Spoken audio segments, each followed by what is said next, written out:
नमस्कार साथियों, स्वागत है आप सभी का एक बार फिर से अपने YouTube channel DC geography classes में। यदि चैनल पर नए हैं तो चैनल को सब्सक्राइब कर लीजिए और बेल आइकन को प्रेस कर लीजिए ताकि हर नई वीडियो की नोटिफिकेशन अब तक आसानी से पहुंचती रहे। तो चलिए शुरू करते हैं आज का सेशन। और आज के सेशन में हम लोग बात करने वाले हैं झारखंड पीजीटी, यानी जो झारखंड में पीजीटी का एग्ज़ाम हुआ था 2017 में। इसमें जो जनरल पेपर का क्वेश्चंस था, उस जनरल पेपर के क्वेश्चंस को आज हम लोग देखेंगे और समझने की कोशिश करेंगे कि आखिर जनरल पेपर में किस तरह के प्रश्न पूछे जाते हैं। तो आज हम लोग 2017 में जो एग्ज़ाम हुआ था पीजीटी का, उसके जनरल पेपर को आज हम लोग डिस्कस करने वाले हैं। तो चलिए शुरू करते हैं वीडियो को। ये जो प्रश्न है, ये प्रश्न पूछा गया था झारखंड पीजीटी 2017 में। ठीक है, आप देख पा रहे होंगे झारखंड स्टाफ सिलेक्शन कमीशन यानी जेएसएससी का है। Post graduate trained teacher competitive examination 2017 का है। ठीक, इसमें जो एग्ज़ाम हुआ था वो 21 मार्च 2018 का हुआ था। ठीक है, जनरल नॉलेज और हिंदी लैंग्वेज का जो एग्ज़ाम हुआ था वो पेपर है। तो जो सबसे पहला प्रश्न है उसको हम लोग देखते हैं।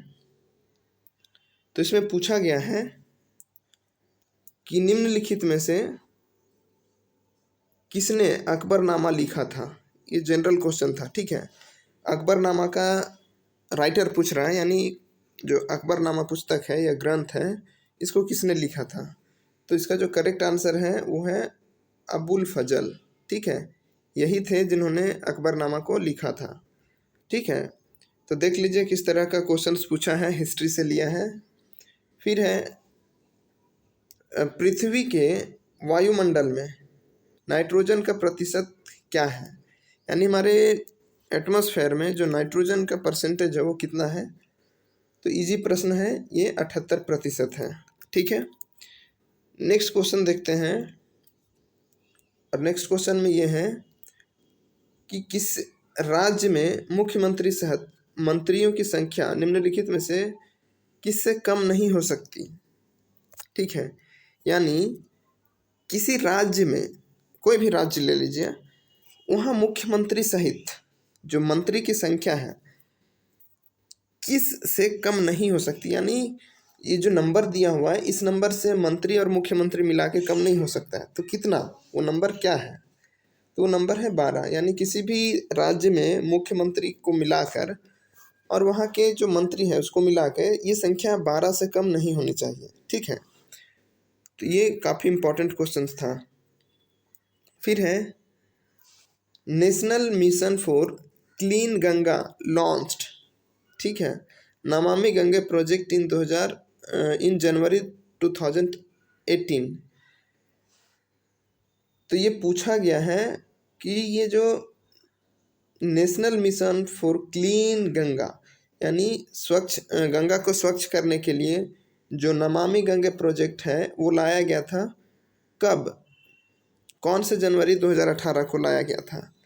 तो इसका जो करेक्ट आंसर है वो है ऑप्शन नंबर 2, यानी 5 जनवरी 2018 को नमामि गंगे प्रोजेक्ट लॉन्च किया गया था। ओके, नेक्स्ट है 2017 में अर्थशास्त्र में नोबेल पुरस्कार किसने जीता था।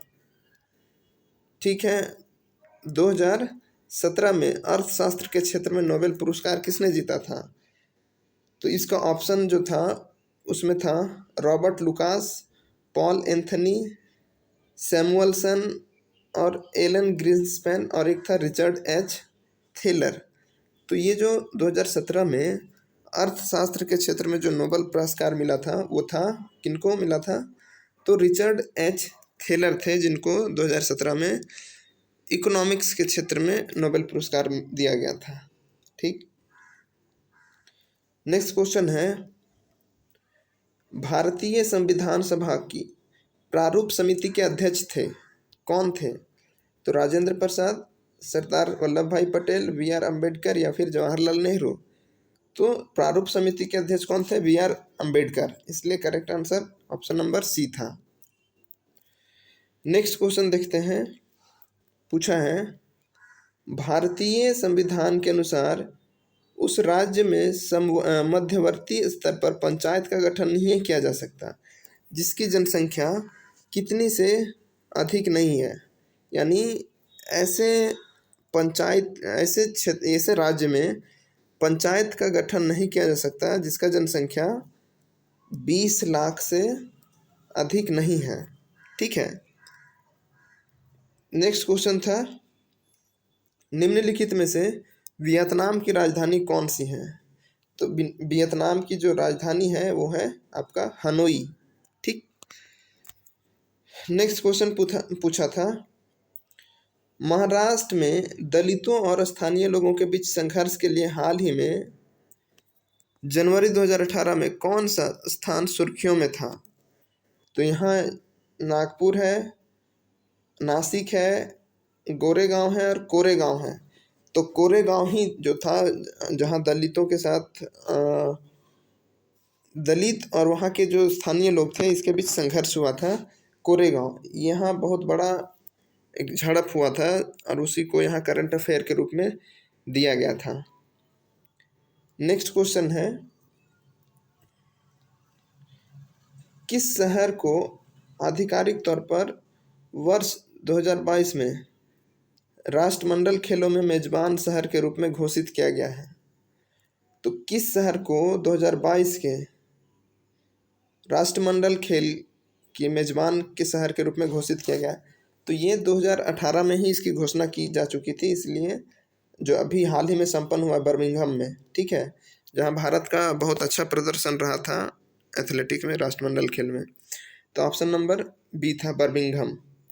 महिला क्रिकेट, ठीक है, क्वेश्चन देखिएगा, महिला क्रिकेट के लिए अर्जुन पुरस्कार 2017 किसने जीता था?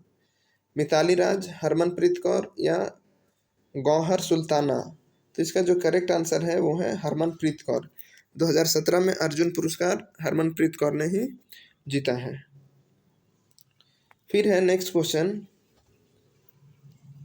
संयुक्त राष्ट्र के खाद्य और कृषि संगठन के अनुसार भारत गन्ने का विश्व में सबसे बड़ा उत्पादक देश है, दूसरा सबसे बड़ा उत्पादक देश है, तीसरा सबसे बड़ा उत्पादक देश है या चौथा सबसे बड़ा उत्पादक देश है? तो गन्ना के उत्पादन में सबसे जो बड़ा देश है वो शायद चाइना है, सॉरी क्यूबा, और दूसरे स्थान पर आता है आपका भारत। तो इस प्रकार जो भारत का स्थान है उत्पादन में, गन्ने के उत्पादन में, वो दूसरे स्थान पर है। ठीक। फिर पूछ रहा है, what is the currency of Sweden? Sweden का करेंसी क्या है? स्विस फ्रैंक है, बाहत है, क्रोना है या दिनार है? तो जो स्वीडन का करेंसी है वो क्रोना है। ठीक है, क्रोना याद रखिएगा। नेक्स्ट क्वेश्चन है, गौतम बुद्ध का जन्म स्थान निम्नलिखित में से कौन सा है? तो ये काफ़ी इजी क्वेश्चन है, लुम्बिनी। गौतम बुद्ध का जो जन्म हुआ था वो लुम्बिनी में ही हुआ था। ठीक है, ऑप्शन नंबर सी इसका करेक्ट आंसर था। देन नेक्स्ट क्वेश्चन है, सर्वश्रेष्ठ पुरुष पार्श्व गायक का राष्ट्रीय पुरस्कार 2017 में किसने जीता? तो पुरुष वर्ग का पूछ रहा है, पार्श्व गायक का राष्ट्रीय पुरस्कार 2017। तो जो सुंदर अय्यर थे इन्होंने 2017 में सर्वश्रेष्ठ पुरुष पार्श्व गायक का पुरस्कार जीता था। ओके। फिर नेक्स्ट क्वेश्चन है, पृथ्वी को निम्नलिखित में से और क्या कहा जाता है? तो लाल ग्रह नहीं कहा जाता है, हरा ग्रह नहीं कहा जाता है, काला नहीं, बल्कि नीला ग्रह। तो नीला ग्रह पृथ्वी पर जल की उपलब्धता के कारण इसको नीला ग्रह भी कहा जाता है, क्योंकि अंतरिक्ष से देखने पर ये नीला दिखाई देता है। ठीक। फिर है, गर्मियों के मौसम के महीनों में उत्तर भारतीय मैदानी क्षेत्रों में चलने वाली गर्म और धूल भरी हवा को क्या कहा जाता है? तो भारत में लू चलता है, ये हम लोग जानते हैं। ठीक है, मिस्ट्रल आपका फ्रांस और जर्मनी के आसपास के क्षेत्रों में चलता है। ठीक। नेक्स्ट क्वेश्चन है, जनवरी 2018 में जनवरी 2018 में विश्व का सबसे बड़ा हिम और बर्फ उत्सव कहाँ पर आयोजित हुआ था? 2018 में विश्व का सबसे बड़ा हिम यानी स्नो, ठीक है, हिम और बर्फ उत्सव, ये स्नो और आइस जो फेस्टिवल है ये चाइना में आयोजित हुआ था 2018 में। ठीक, तो कुछ जो करंट अफेयर्स के क्वेश्चंस हैं, ये अभी जो पीजीटी का एग्ज़ाम होने वाला है, तो जो 2022 में है और 2021 का, ये 2 वर्षों का करंट अफेयर आपको पूरे अच्छे तरीके से आपको जानना होगा, ठीक है, तभी जाके आपका जो जनरल पेपर है उसमें आप अच्छा स्कोर कर पाइएगा। और जो जनरल पेपर है इसमें क्वालिफाइंग होना अनिवार्य है, अगर इसमें आप क्वालिफाई नहीं करते हैं तो आपका जो मेन पेपर है वो चेक नहीं होगा, ठीक है। फिर देखते हैं हम लोग अगला क्वेश्चन।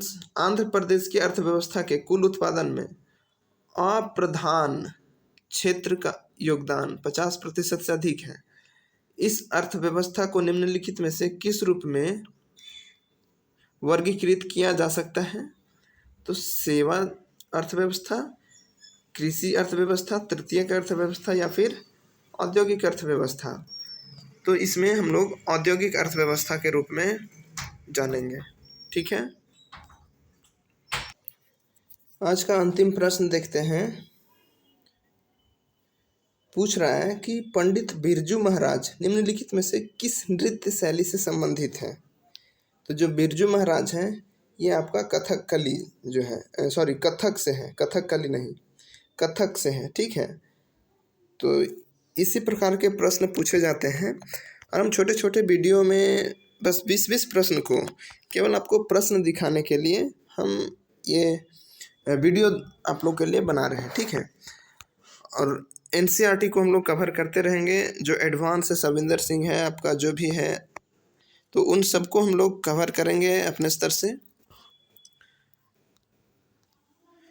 इसके बाद हम लोग एनसीईआरटी जो क्लास 10th का जो चैप्टर 4 है एग्रीकल्चर, उसको हम लोग कवर करेंगे।